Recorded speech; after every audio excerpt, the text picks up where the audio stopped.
আসসালামু আলাইকুম। আজকে আমার জন্য একটা আনন্দের দিন। মজার কথা হইলো এই রাফা রাহির শপ থেকে আমার জন্য গিফট নিয়ে আসছেন আমার এই এক স্টুডেন্ট। তো মজার তথ্য হইলো ম্যাডাম হলো উদ্যোক্তা আর তাকে সাহায্য করছেন তার হাজবেন্ড। আমাদের দেশে অনেক বোনেরা আছেন বাসায় বসে কিছু করতে চায় বাট সে করতে পারে না সাপোর্টের কারণে।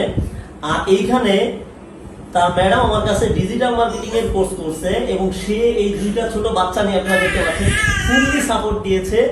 এরপরে আমাদের পরামর্শ অনুযায়ী আলহামদুলিল্লাহ আর সে চাচ্ছিলেন ফ্রিল্যান্সিং করতে বা রাত জায়গা বাচ্চা নিয়ে পারছে না।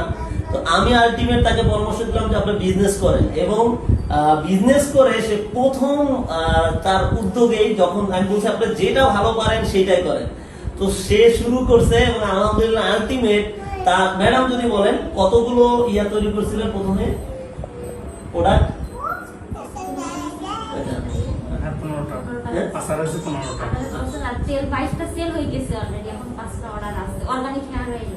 মাশাআল্লাহ মাশাআল্লাহ। তাহলে কি প্রফিট হচ্ছে না লস হচ্ছে?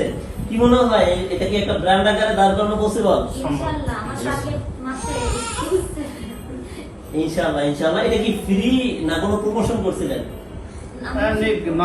নরমালি এমনিতে পরিচিতের জন্য মাধ্যমে। এই যে very good that's great. Regular marketing করবেন, ভালো কিছু হবে এবং এটাকে একটা ব্র্যান্ড দাঁড় করা, প্রফেশনাল ভাবে মার্কেটিং করে একটা ব্র্যান্ড আকারে প্রচার করবেন।